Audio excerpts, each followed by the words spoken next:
Here we go.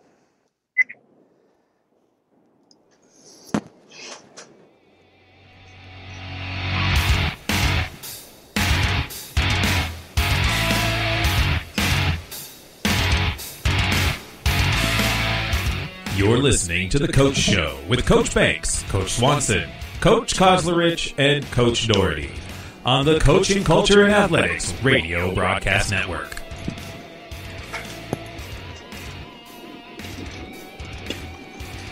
Sit back and enjoy the show.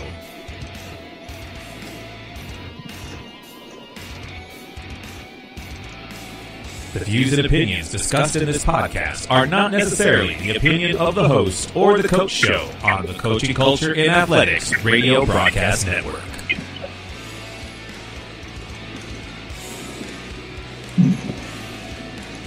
Let's get it done.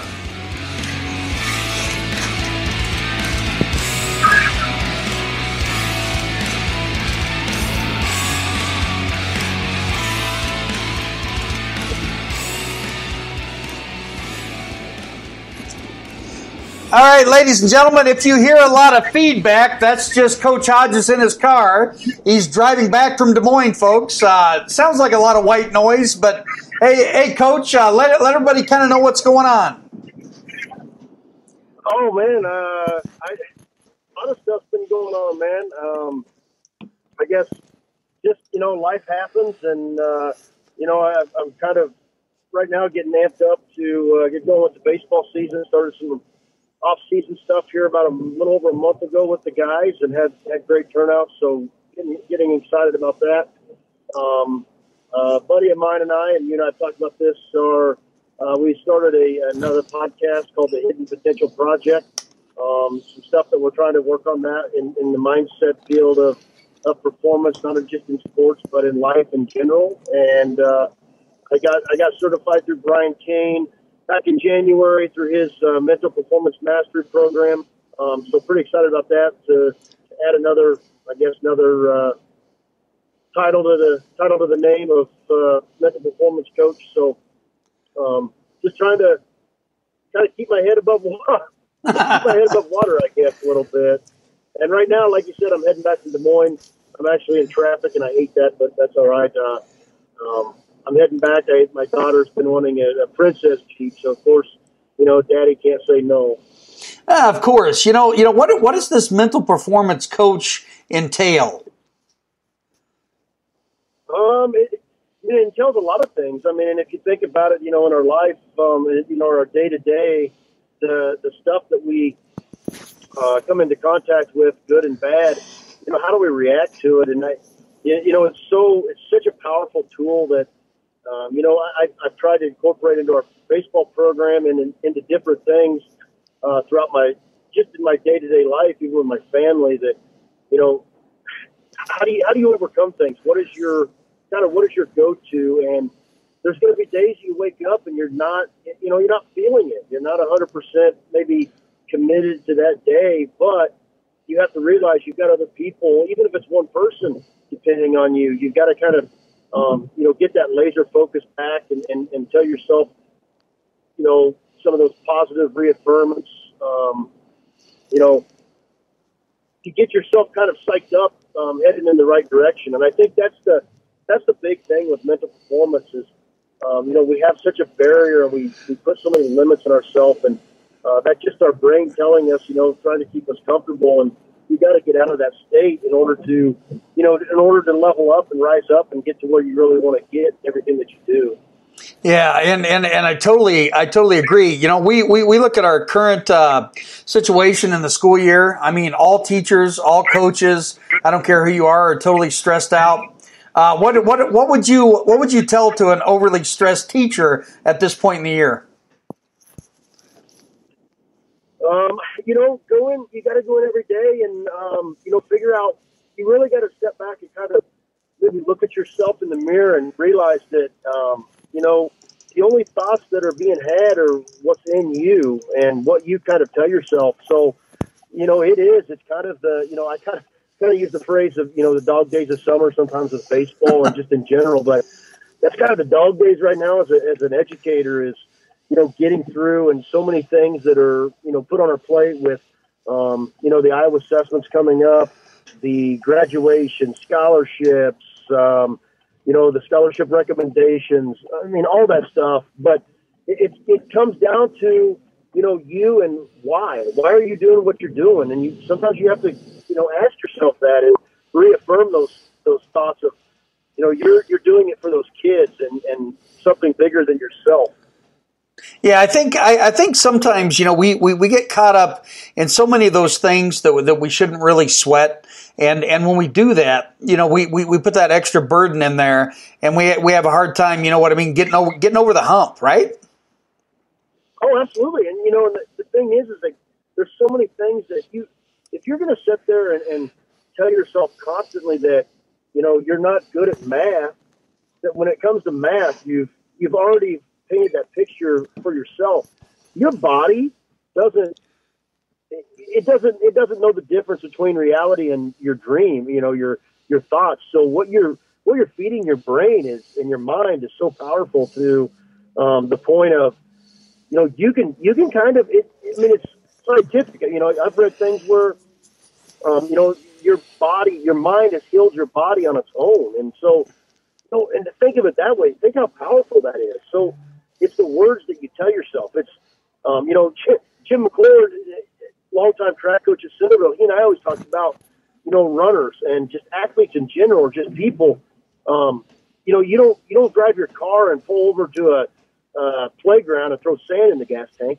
Yeah. If you do that, it's not going to run right. So you want everything running in its most efficient state. And so the words that we say to ourselves and, put into our own head are what's going to direct us in the direction that we want to go, and ultimately get what we want out of the day or the season, in a baseball season, basketball season, whatever the case may be. And sometimes it's only you against you. So in order to do that, you've got to psych yourself up a little bit. You talk about psyching yourself up, and I totally agree, because sometimes it's tough to leave your baggage at the door. What type of advice would you have for a teacher or a coach or a parent, for that matter, that's having difficulties and they're having a hard time checking their baggage at the door? Oh man, again, and I guess I kind of.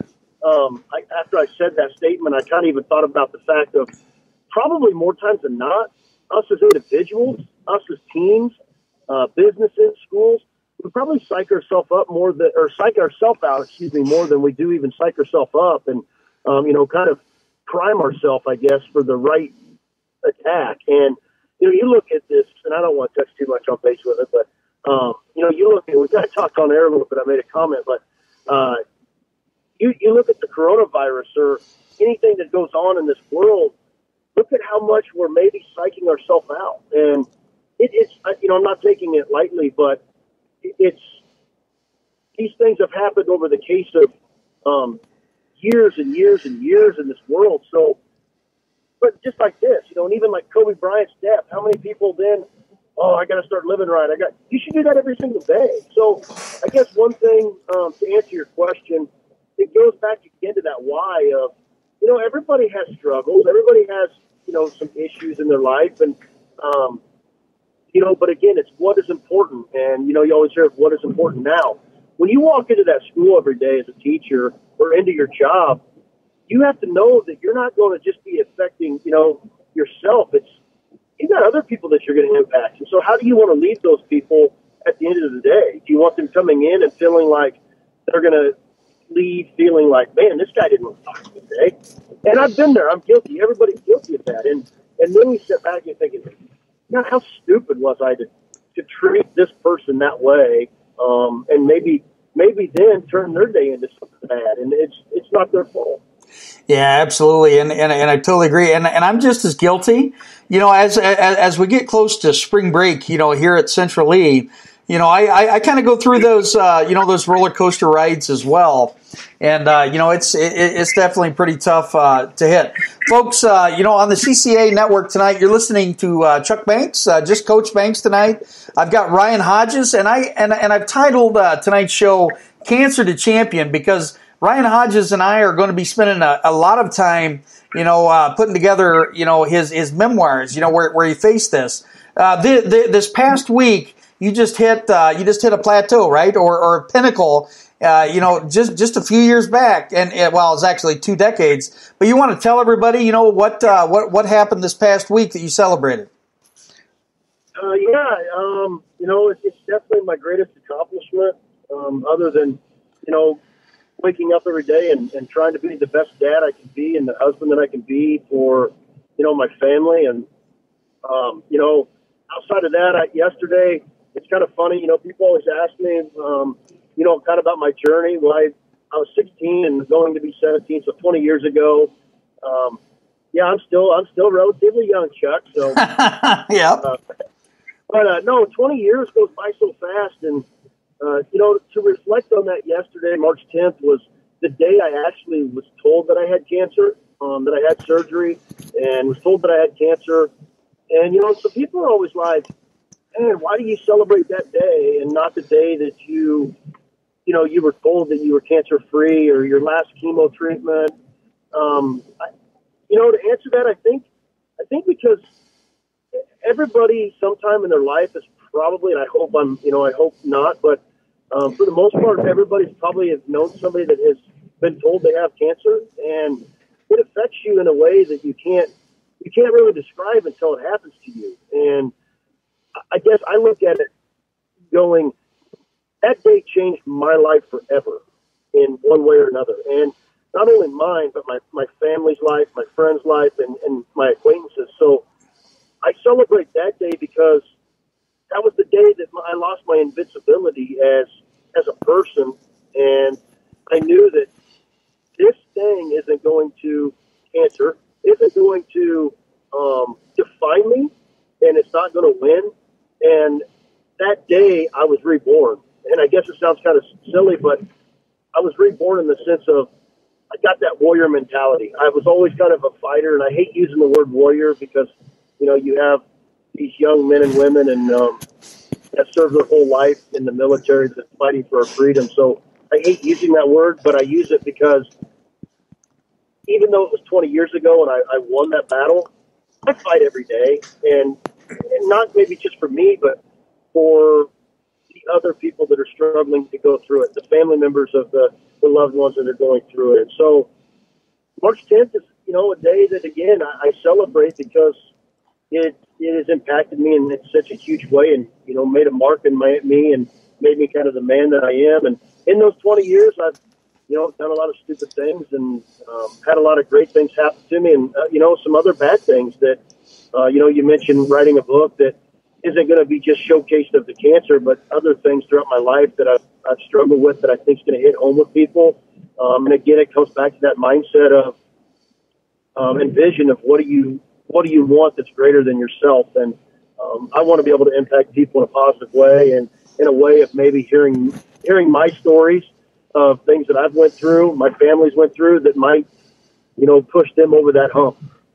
And I think the important thing to put in there is fighter, because as long as I've known you, Coach, I've always known that you were a fighter, and I've known you a long time.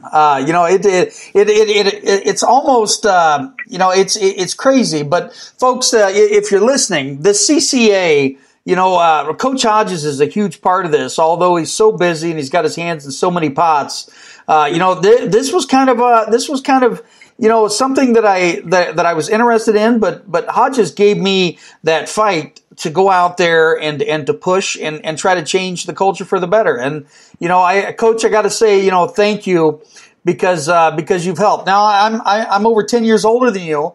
And, there were times that we had a great time coaching freshman football together, folks. I look back at one of maybe the most impressive times was when Coach Hodges, he puts was it the swinging gate on the 50 against Sheraton?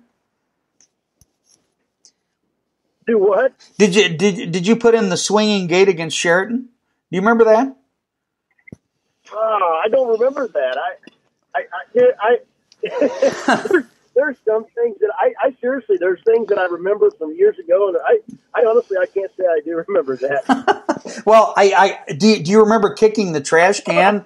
I I remember that. I mean, those aren't some of my proudest moments, but I remember exploding a Gatorade bottle at, I think, Williamsburg. And, but again, that comes back to, I mean, that's a passion that, the thing I hate is, and that fighter and all that mentality is maybe lightly used, but loosely used, I guess. But I look at it more of, I want to see people succeed, and that drive in me to see that is so great that to get better out of themselves and for them to see that, hey, you can do this. And I don't want to, I never want to go up against somebody and, have that thought in my head or my guys' head that we're getting beat. There's no reason for that. Mm-hmm. We're wearing the same uniforms that, I think I might have lost Coach Hodges. Are you still there? Hello? And yeah, can you hear me? Yeah, I can hear you now, buddy. You're going to have to rewind about 15 seconds. Okay, I'm sorry. No, I said that fighter mentality kind of. I keep losing, but I tend to. We can compete with it if we're in that fight, and the guys know that I have their back. So, and fighter mentality. I'm sorry. I didn't mean to interrupt you. You're talking about this fight mentality, partner, and I kind of see you as the coach that really doesn't stress that you got to win. It's more of you're going to give your best effort all the time. Yeah, and it's about the process, and we always talk about never getting too high, never getting too low, and those are things that as a young coach I wish I would have known probably quicker.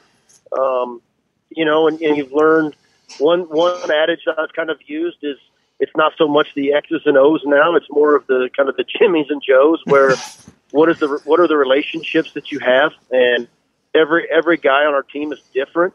So, and just even in the counseling world as a school counselor, every student that comes in is different, has a different story and a background. So I can't treat everybody the same way as kind of a cookie cutter layout, I guess you could say that but the guys know that. The guys know that about me, and so you got to wear a bunch of different hats as a coach as far as maybe personalities and know who you can kind of put your arm around and who you have to kind of get in the face of a little bit. And so, but if you don't know that as a coach, you don't know your team, and you're not going to be as successful.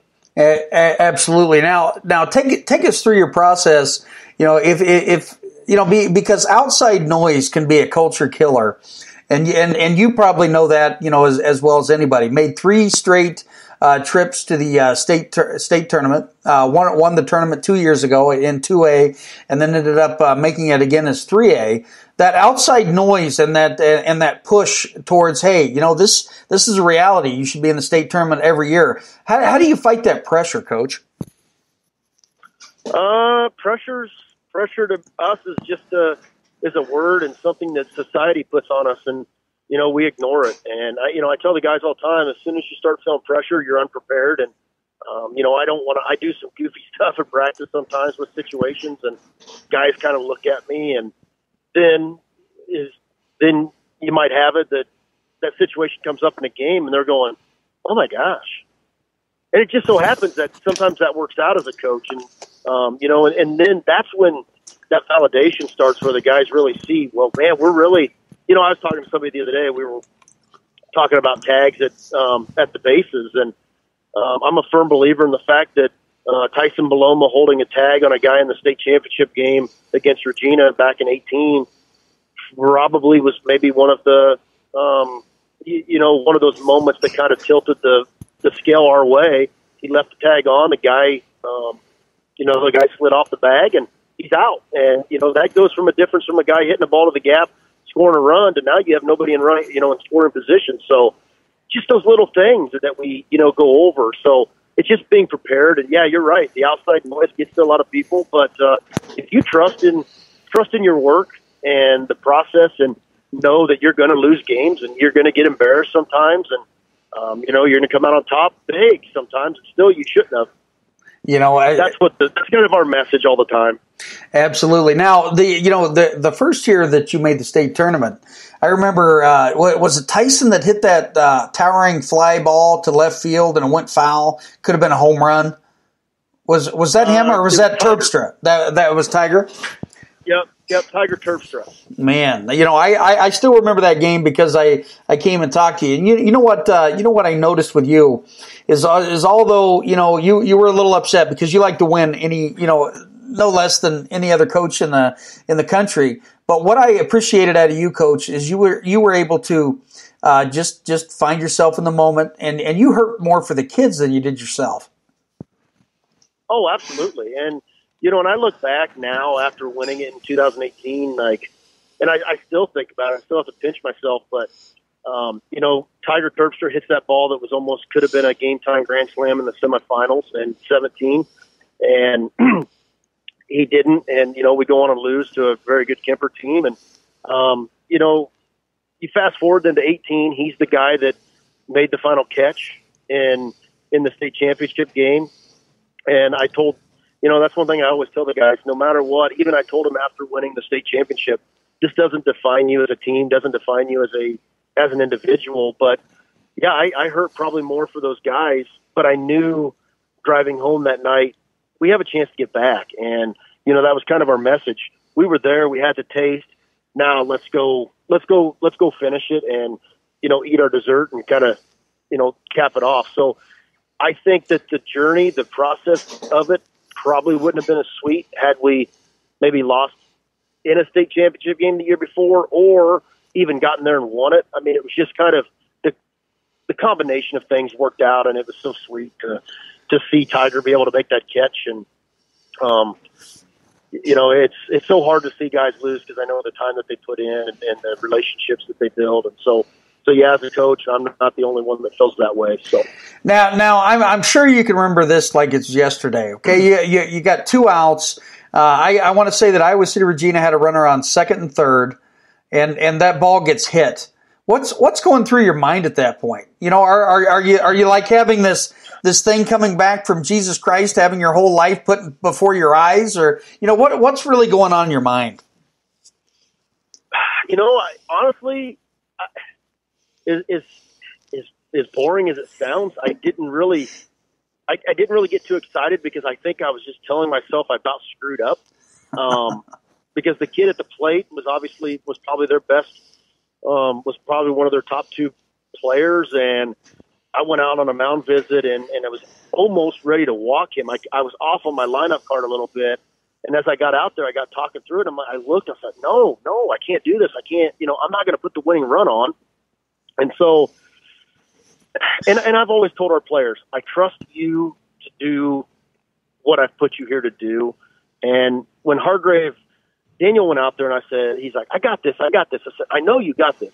I've just got to come out and make sure that, hey, together we're going to do this. And to hear your senior Bulldog on the mound say that's when I knew we got this. And so that, the tying run was on second base. And the kid hits it, and when it left us bad, I knew Tiger had a beat on it. I couldn't actually see because Hunter Cowan, my assistant, was in front of me, and so I kind of went off of his reaction a little bit. And when I saw that he jumped up and down and he caught it, I knew then. I was like, all right, it's over. And it was kind of I'd been there so many times, Chuck, and it's kind of crazy to think that I've been in there so many times in that game by visualizing the good, the bad as a coach, as a player, never made it as a player, but it was kind of a surreal, wow, what do I do now? Kind of a moment. You're happy, obviously, and so excited, but at the same time, it's kind of, but that's the part I love about just the vision and the mindset of a person that if you could put yourself there, you're at kind of a calm. You say the calm. Would you say that the winning that state championship was probably the 4th or 5th best thing in your life? Oh, it was by far the best thing in my career. As a professional, and and I was going to say too. I actually just said this the other day. There's a video that one of the moms, Holly Oden, put on called "Big Red Stars" on YouTube. That is and there was a lot of spiritual stuff that went on too throughout our course of our season with some things that went on, and I'll probably get into more in the book. But I look at, I happened to see this video. I was watching it. My kids love to watch it. And, and don't get me wrong, I love watching it. It brings tears to my eyes because of everything that we went through as a team. But I was walking up to the press row to do my interview, my final interview, and I wasn't smiling. and I look back at that, and I'm like, why? Like, the job was done. But, I look back, and I'm thinking, I still have to keep that face. And I didn't want to celebrate yet because I didn't get to fully celebrate with my guys. And, and I think about that, and I think that's why. I really do. But, yeah, to answer your question, it's definitely obviously the birth of my two children is number one and foremost. And, in my personal life, other than beating cancer, because if I wouldn't have done that, I wouldn't be here to celebrate those joys with my kids. And then, winning a state championship. It's unbelievable. It's a feeling that I don't think it ever goes away. And I'm continuing, you want to chase another one, and the next one's going to be just as sweet. Absolutely. And you go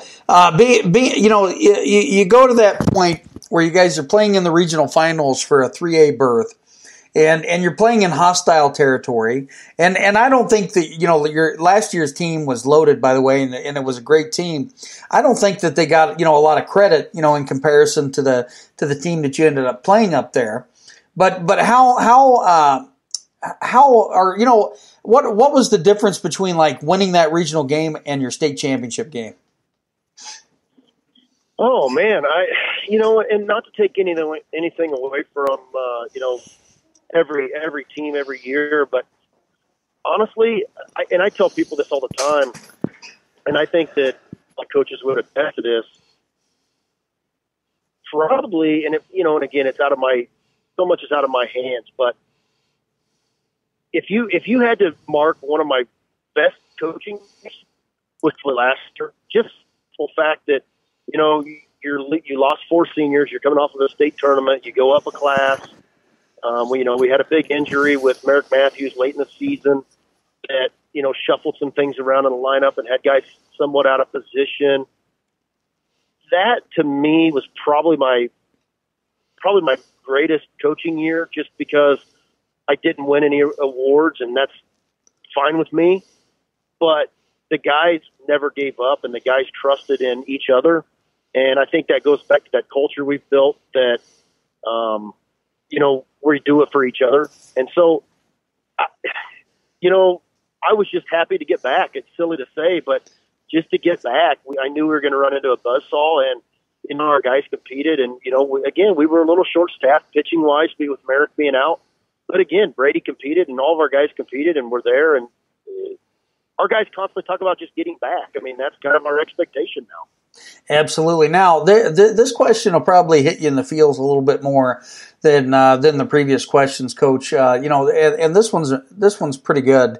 Do you feel, other than God, baseball saved your life when you're talking about fighting through cancer so you could go and play ball? Correct?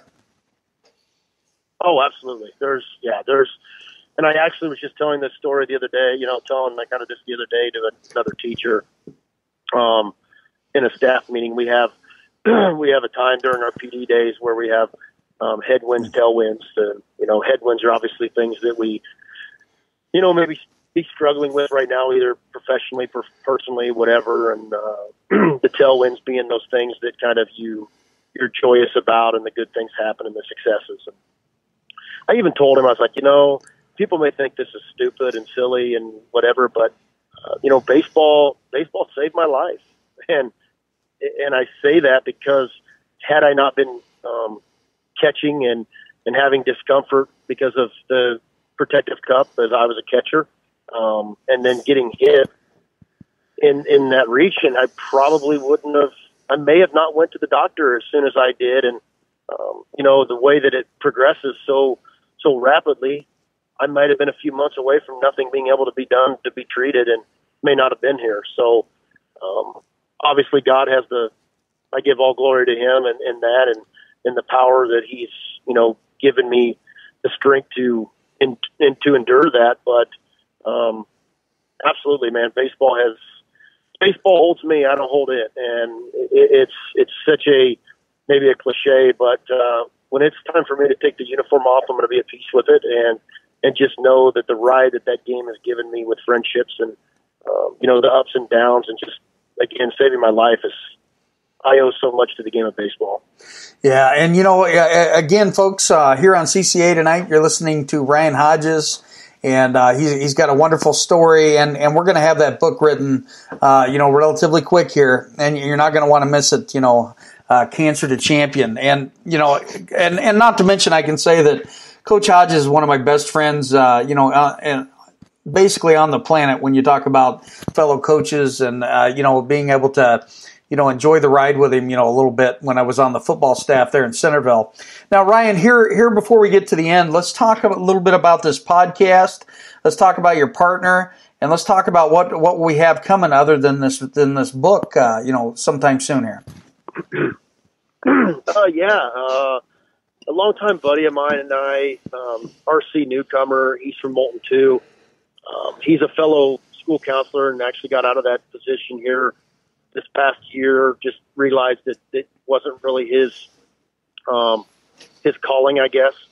And he and I he's been through a lot, and maybe not health wise, but personally, he's been through a lot of things that could have deterred him from doing some of the things that he's done. And he's a very intelligent guy, and he's kind of like that little brother to me.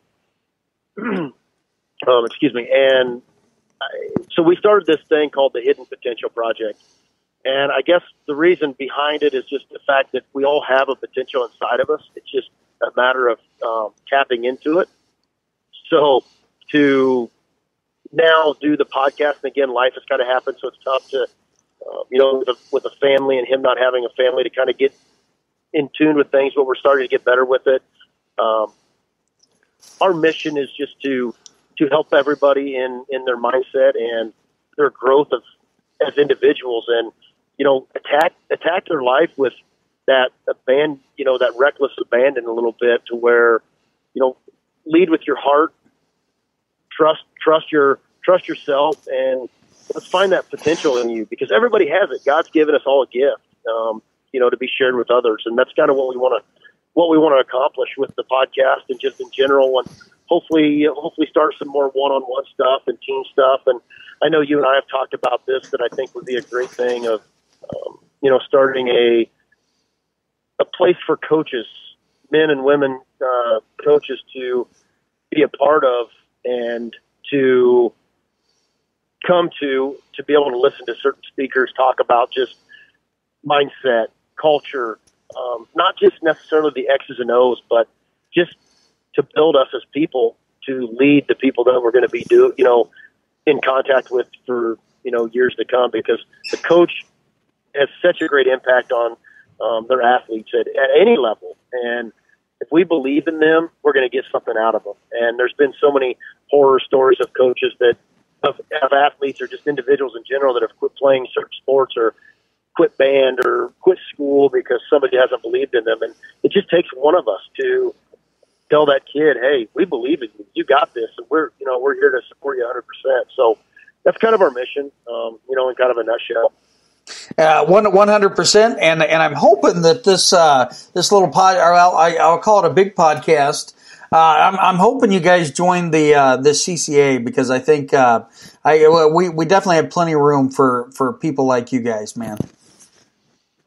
Well, I appreciate it. Like you said earlier, you and I kind of started a little bit of this, and I appreciate those words, but you've talked about it for a while, and excuse me, we've talked about other things for a while, and it's just, you have to take action. And that's one thing that people don't understand, is you have to take action to reach your full potential. And the start is what stops so many people. Absolutely. And I applaud you for continuing this on. And I know you've had some awesome guests that I would love to meet sometime, and just in all realms. And I'm glad you don't just pigeonhole yourself to football or one specific sport. You can learn something from everybody. 100%, man. And it's about developing that character, and to bring back the passion, bring back the love, and to be able to share that, you know what I mean, out there, and hopefully we help a coach out, or help a parent out, or a community member, or whatever. But Coach Hodges, I appreciate you coming on tonight, brother. And until we meet again, man. Absolutely, I appreciate it, man. I really do, and I appreciate all of your followers and our CNI's followers, and like I said, I hope to get this book out soon with you, and I thank you for taking your time to do that with me. And again, it's not about me, but I hope to make an impact, even just on one person. And anybody listening, follow me on Instagram at I believe it's Ryan Hodges _11 and HossHog11. I think it's HossHog. Maybe on Twitter. I can't remember all that. I'm more on Instagram now, but I would appreciate follows and any feedback, and just reach out. Absolutely. Well, all right, everybody. We'll see you Sunday night. And we have Andy Curtis. We're going to be talking a little bit about military style self-defense. You're going to want to check it out. It's quite a bit different than our normal show, but Andy Curtis will definitely be there, and it's going to be a lot of fun. Well, we'll talk to you all later. Let's get it done, folks. Bring on that good culture.